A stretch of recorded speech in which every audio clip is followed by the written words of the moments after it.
Imagine handing your worst enemy the keys to your home, trusting him with your life, and believing he is your greatest ally while he quietly memorizes every weakness you have.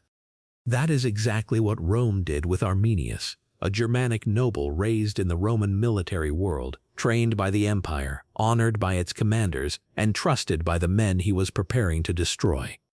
He knew how Roman officers thought, how Roman columns marched, how Roman discipline worked, and how Roman confidence could become blindness when it believed the frontier had already been tamed. In the autumn of 9 CE, Arminius did not merely attack Rome from the outside, because he used Rome's own trust as the first weapon in the ambush. The Battle of Teutoburg Forest was therefore not just a military disaster, but a story about betrayal by someone close enough to know exactly where the armor ended. That is why this ancient event still feels modern, because almost everyone understands the shock of being hurt by a person who had access to your routines, your secrets, your language, and your faith. In personal life, betrayal can come from a friend, partner, or family member who knows what will hurt because they were once allowed near the heart. In the workplace, betrayal can come from a trusted colleague who understands the system from within, waits for the right moment, and turns private knowledge into public collapse. For Rome in Germania, Arminius was that trusted insider, and the Roman army only realized the truth when the forest had already closed behind it. This is the story of how 3 legions marched into a world they thought they controlled, how order was swallowed by chaos, and how the fall of a Roman eagle became the symbol of an empire learning fear. Before Teutoburg, Rome had spent generations teaching the Mediterranean that resistance was usually temporary, and that Roman roads, forts, laws, and legions could turn conquest into permanence. Under Augustus, the empire presented itself as restored order after civil war, a world in which Roman power brought peace, discipline, taxation, administration, and the heavy promise of civilization. Beyond the Rhine, however, Germania remained a difficult frontier of forests, rivers, marshes, scattered settlements, tribal politics, and warriors who did not fit easily into Rome's idea of obedience. The Romans could win battles there, build roads there, take hostages there, and install friendly leaders there. But Germania was not yet a settled province in the way Roman officials wanted to believe. Rome's confidence depended on a familiar pattern. First the army arrived, then local elites were absorbed, then taxes and courts followed, and eventually the conquered learned to speak the language of Roman power. Arminius himself seemed to prove the success of that pattern, because he had been taken into the Roman world, served in Roman forces, gained Roman citizenship, and learned the empire from the inside. To Roman eyes, he was useful because he could move between worlds, speaking to Germanic communities while understanding the expectations and discipline of Roman command. To his own people, or at least to those willing to follow him, he could become something far more dangerous. Proof that Rome could be studied, copied, deceived, and defeated. The most dangerous enemy is not always the one outside the wall, because sometimes it is the man who has stood inside the gate long enough to learn how it opens. Arminius understood that Rome could not be beaten easily in open country if the legions formed properly, locked shields, followed standards, and turned the battlefield into a machine. A Roman legion was not just a collection of soldiers, but an organized body of command, habit, engineering, discipline, symbols, and punishment that trained men to become more than individuals. The legions could build camps at the end of a march, throw up ditches and ramparts, arrange watch rotations, move under standards, and recover from shocks that would break less disciplined armies. In the open, Roman infantry could become a wall of shields and iron, while officers, centurions, trumpets, and standards held thousands of men inside a single will. Arminius therefore did not plan to defeat Rome where Rome was strongest, because betrayal is most effective when it chooses the room, the hour, and the angle of the knife. He needed bad ground, bad weather, a stretched column, baggage, civilians, animals, narrow paths, and the kind of confusion that would turn Roman order into isolated pockets of panic. He also needed Varus to believe him. Publius Quinctilius Varus was not a frontier amateur. because he had governed provinces, served the imperial system, and belonged to the social world that Augustus trusted with responsibility. Yet Varus was also a man of administration as much as war, and in Germania he appears to have behaved like a governor, completing a province rather than a commander moving through hostile country. He collected taxes, held courts, enforced Roman authority, and treated the region as if the process of conquest had moved further than many Germanic leaders were willing to accept. This created resentment that Arminius could use, because Roman order often looked different to the people beneath it than it did to the men who carried the seal of Caesar. To Rome, taxation was administration. To many on the frontier, it was humiliation backed by soldiers. To Rome, legal judgment was civilization. To proud warrior societies, it could feel like foreign domination disguised as justice. To Rome, hostages and alliances were tools of peace. To those trapped inside the system, they could feel like chains wrapped in ceremony. Arminius gathered that resentment quietly, building support among Germanic leaders who understood that open revolt would fail unless Rome could first be pulled into weakness.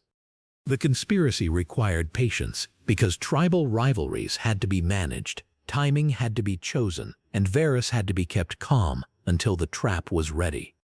This is another reason the story feels modern, because betrayal rarely begins with the dramatic blow. It begins with months or years of smiles, meetings, small permissions, and trust that is slowly being weaponized. Arminius remained close enough to Roman power to influence it, while secretly preparing an uprising among people who had every reason to hate the arrogance of the occupying system. Some warnings reportedly reached Varus, including suspicions that Arminius was not loyal, but warnings are easy to dismiss when they threaten the version of reality a powerful man wants to believe.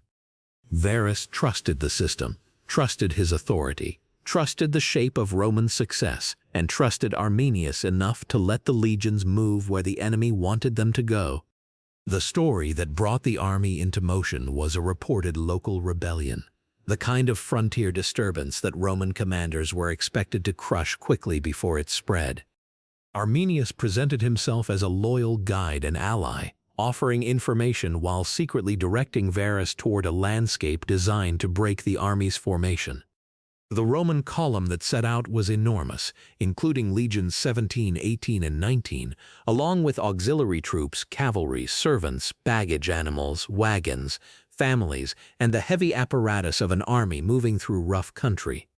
This was not a clean battle line marching toward a known enemy, but a long and vulnerable human river winding through terrain that made Roman discipline difficult to maintain. The weather turned against them, with rain, mud, wind, and slippery ground making shields heavier, roads worse, and every movement slower than it should have been.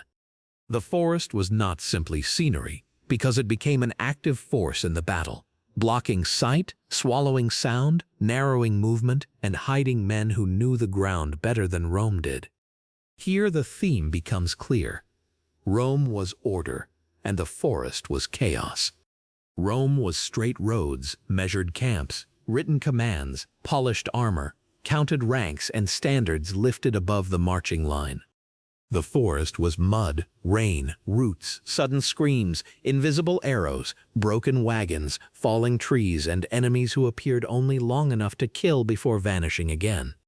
As the column stretched through the forest, Germanic warriors struck from the sides, attacking where the Romans could not easily deploy or answer with a full formation.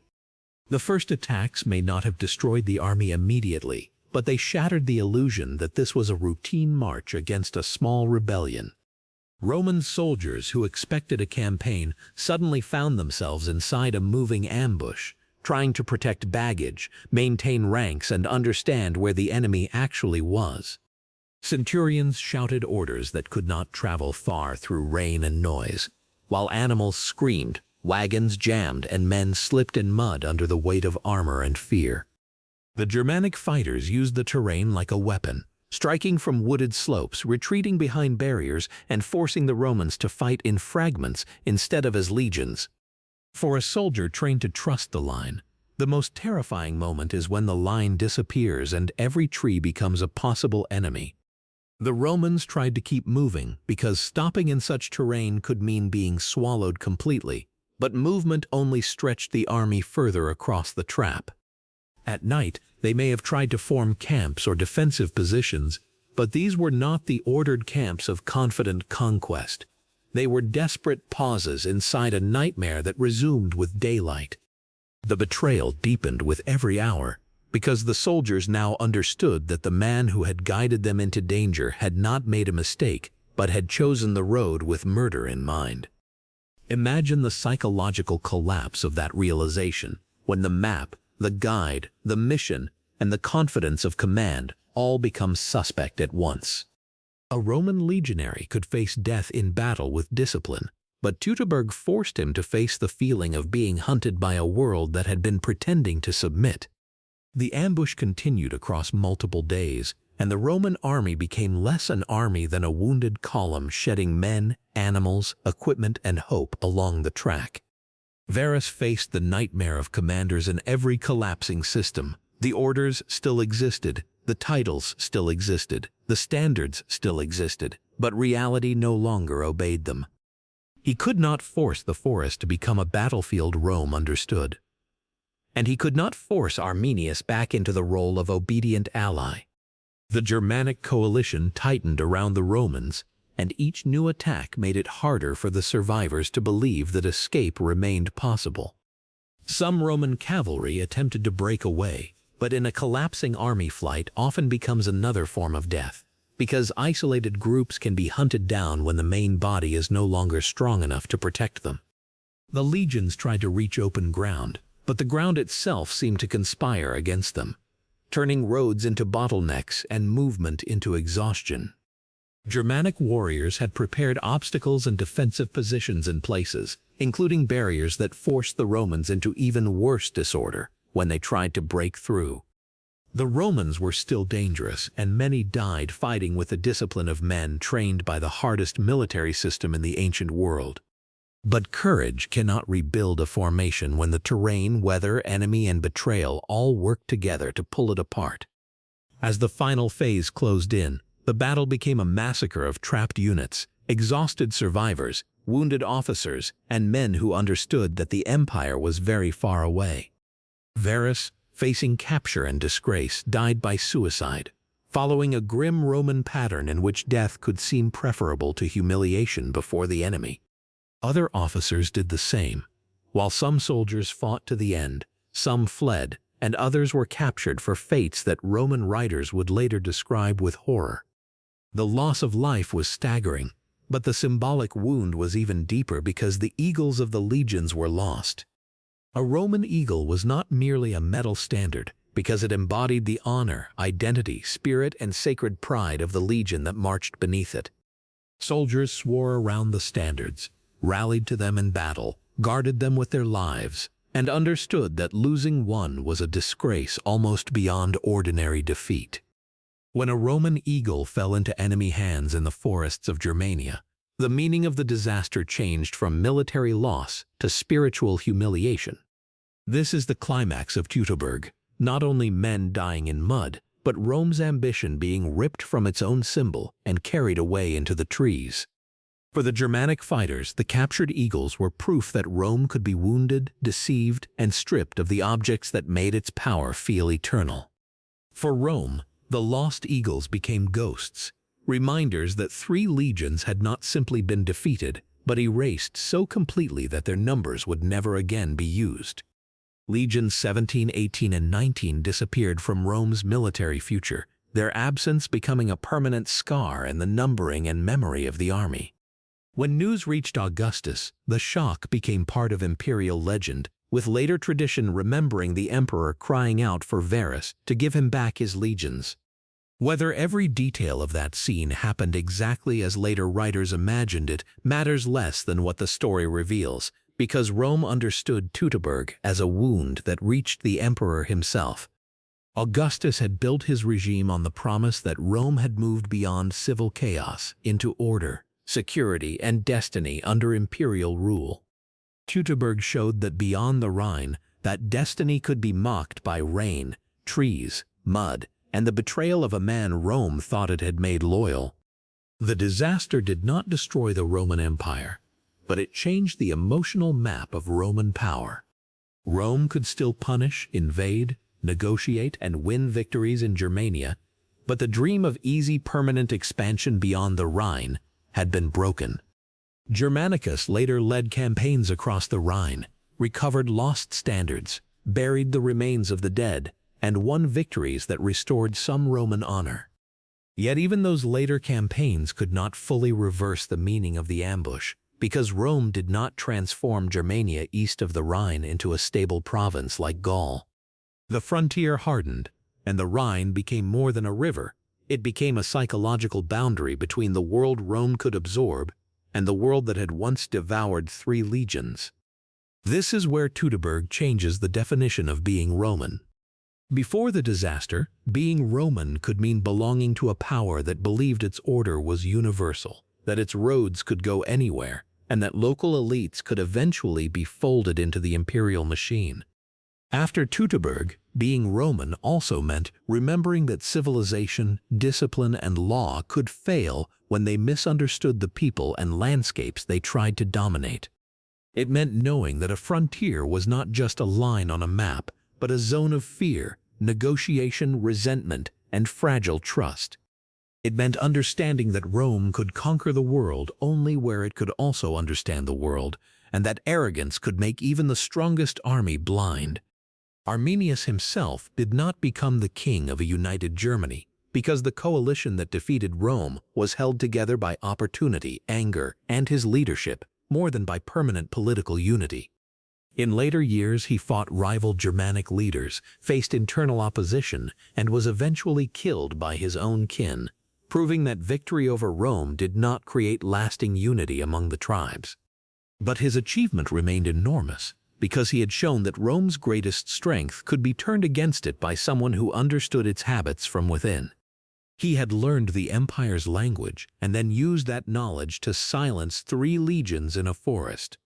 He had worn Rome's honors and then made those honors part of the disguise that allowed him to strike. He had become the trusted insider, the decorated ally, and finally the betrayer whose name Rome could never separate from one of its worst defeats. For Varus, the disaster became a lesson in the danger of mistaking submission for loyalty and administration for control. He believed he was governing a frontier that had already bent, but in truth he was walking through a political world still alive with anger beneath the surface. For the soldiers, Teutoburg was the nightmare version of imperial service, where the familiar tools of Roman survival failed one after another. The road failed because it led into a trap. The guide failed because he was the architect of the ambush. The weather failed because rain and mud turned strength into burden. The formation failed because the forest cut the army into pieces. The symbols failed because the eagles that were meant to gather the legions became trophies of the enemy. This is why the battle remains so powerful, because it feels like the systematic dismantling of confidence itself. The Romans entered Germania believing they were the future, while Arminius and his allies made them experience the terror of becoming lost inside someone else's land. That terror is the modern bridge again, because betrayal is not only the act of being attacked, it is the collapse of the world you thought you understood. When someone close betrays you, the pain is not only the wound itself, but the sudden suspicion that every past kindness, every conversation, and every shared plan may have been part of the trap. For Rome, Arminius turned years of alliance, training, citizenship, and cooperation into exactly that kind of poisoned memory. The empire had believed it was transforming him, but he had been studying it. The empire had believed he was proof of Roman success, but he became proof that Roman success could breed its own enemy. In the forest, discipline met deception, and deception chose the ground. In the mud, Roman order met Germanic chaos, and chaos did not need to become stronger than Rome. It only needed to prevent Rome from becoming itself. That is the central truth of Teutoburg Forest, because the legions were not beaten in the kind of battle they were built to win. They were pulled into a reality where their advantages became weight, their trust became vulnerability, and their symbols became targets. The eagle fell, and with it fell the idea that Rome could walk into any land and make it Roman by force of habit. The forest did not conquer Rome, but it taught Rome the existence of limits. The betrayal did not end the empire, but it changed the way the empire imagined the frontier. The 3 legions did not return, and their absence echoed louder than many victories. Long after the mud dried and the trees grew over the dead, Teutoburg remained a warning about power that stops listening because it has grown used to obedience. It warned that insiders can become the most dangerous enemies because they know not only where the gates are, but why the guards believe they are safe. It warned that an empire can mistake silence for consent, roads for control, and local allies for loyal subjects. It warned that order is powerful, but order is fragile when it marches blindly into a world shaped by resentment. When we imagine Teutoburg, we should not see only barbarians and Romans because those words can flatten the human reality into old propaganda. We should see men soaked by rain, gripping shields that grew heavier by the hour, hearing screams from parts of the column they could not reach. We should see officers trying to preserve commands that no longer carried through the trees.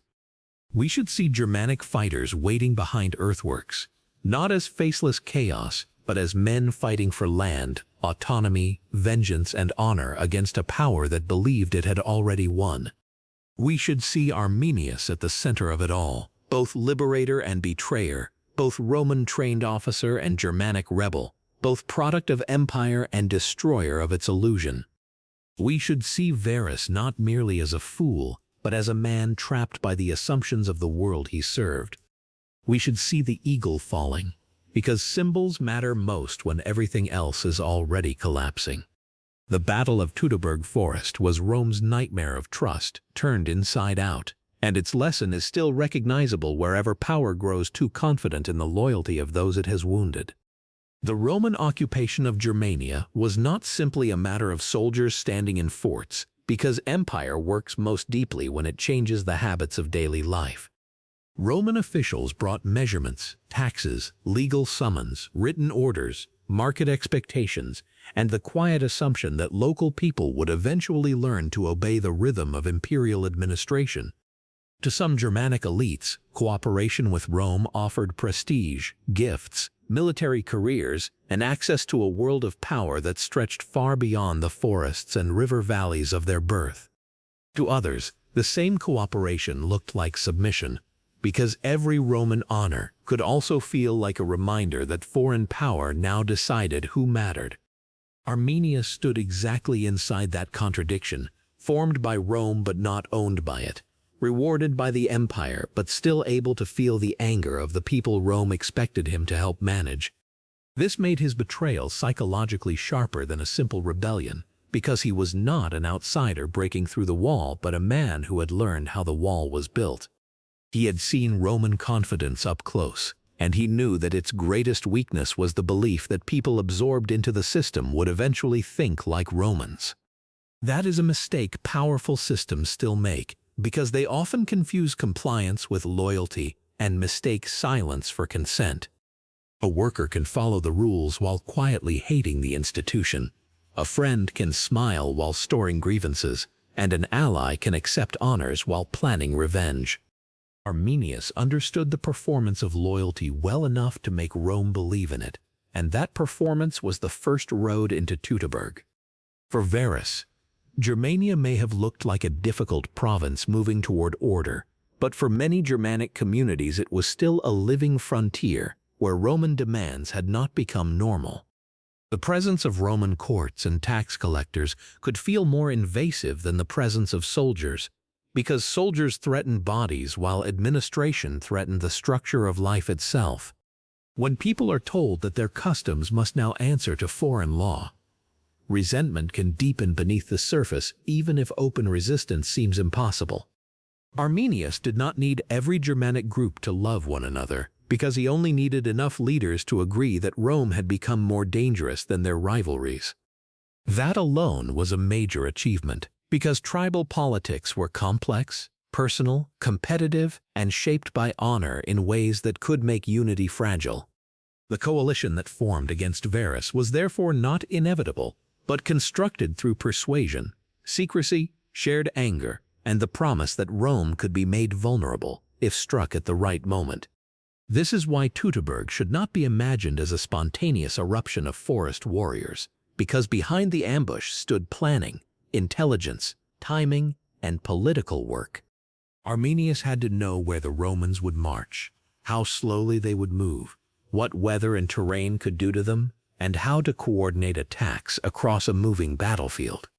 The Romans had built an empire on logistics, but in Teutoburg their own logistics became chains because wagons, baggage animals, camp followers, and equipment stretched the army into a target. Every cart that carried supplies also lengthened the column. Every animal that slipped in the mud slowed the march, and every non-combatant added urgency to a situation already losing shape. The Roman soldier was trained for hardship, but he was also trained to believe that hardship had order: march, camp, ditch, rampart, watch, command, formation, battle. In the forest, hardship lost that order, becoming rain without shelter, mud without footing, sound without direction, and danger without a visible center. The Germanic fighters did not need to destroy the legions in one blow, because the forest allowed them to attack Roman certainty in pieces. A spear from the trees could stop a wagon. A stopped wagon could halt a file. A halted file could compress the column, and a compressed column could turn discipline into panic. The Roman shield, so powerful in formation, became awkward when men had to climb, turn, stumble, and fight enemies who would not stay in front of them. The pilum, designed to disrupt enemy shields before close combat, mattered less when the enemy appeared suddenly and vanished before the Romans could force the encounter they wanted. The gladius, deadly in the press of disciplined infantry, could not solve the terror of arrows, javelins, and spears coming from slopes, thickets, and unseen angles. This is the difference between fighting an enemy and fighting an environment that has chosen sides. Roman order required space, visibility, command signals, and mutual confidence, while Teutoburg offered cramped paths, blocked sightlines, broken sound, and the growing suspicion that no one knew where safety was. For the Germanic warriors, every Roman weakness in that landscape was an opportunity, and every familiar path through the forest was an advantage Rome could not purchase with citizenship or gold. They could move lightly, strike from cover, retreat into ground they knew, and return before the Romans had recovered their formation. Their warfare was not chaos to them, even if it felt like chaos to Rome, because they were fighting according to the logic of their own land. That is an important distinction, because empires often call local resistance chaotic when they simply do not understand the order behind it. To Arminius and his allies, the forest was not confusion. It was a weapon system made of terrain, weather, secrecy, and timing. To the Romans, it became a maze where their own habits betrayed them. As the days passed, exhaustion did what Germanic weapons alone could not do, wearing down the muscles, nerves, and judgment of men who had no clean way to reset the battle. A Roman camp normally restored structure at the end of a march, but in the ambush the idea of a secure camp became harder to achieve and harder to believe in. Men who had spent their careers trusting routines now saw those routines shrink into desperate gestures, with fires difficult to maintain, wounds difficult to treat, and sleep broken by fear. Imagine a legionary waking in the dark to rain on his face, unable to tell whether the sound beyond the trees is wind, an animal, or the enemy coming closer. Imagine a centurion trying to keep men together while knowing that authority depends on being heard, and the forest is swallowing his voice. Imagine a wounded soldier watching the column move without him, understanding that in this battle falling behind is almost the same as being sentenced. These intimate details matter because Teutoburg was not only a strategic defeat, but a slow psychological dismantling of men trained to believe the legion would protect them. Betrayal is so devastating because it turns memory into evidence, and every Roman who had trusted Arminius could now replay past conversations with new horror. The friendly guide, the useful ally, the Roman-trained officer, the man who understood both worlds, had been arranging the road to death. That realization could make even ordinary confusion feel sinister, because every wrong turn and every delayed order now seemed part of a design. For Varus, the knowledge must have been crushing, because the failure was not only tactical but personal, administrative, political, and symbolic. He had accepted the logic of Romanized alliance, and that logic had collapsed in front of him. The final Roman resistance likely included moments of astonishing courage, because trapped armies do not simply vanish, they break through small acts of endurance, command, sacrifice, and desperate violence. Some men would have died protecting standards, some holding narrow passages, some trying to clear obstacles, and some buying moments for comrades who could not escape. But the battle's shape denied these acts the power to become victory, because bravery scattered across a broken column could not rebuild the army as a whole. The Germanic coalition also paid in blood because attacking Roman soldiers remained dangerous even when the conditions favored the ambushers. A cornered legionary was still a trained killer, and many Germanic warriors must have fallen in the mud before the Roman line finally lost coherence. This keeps the battle human, because victory for Arminius was not effortless. It was purchased through risk, coordination, and the willingness to fight an enemy whose reputation was terrifying for good reason. When the eagles came into danger, the battle crossed into the sacred interior of the Roman army. The aquilifer who carried an eagle did not carry decoration, but the embodied honor of thousands of men, the visible soul of the legion, and a symbol that told soldiers where they belonged.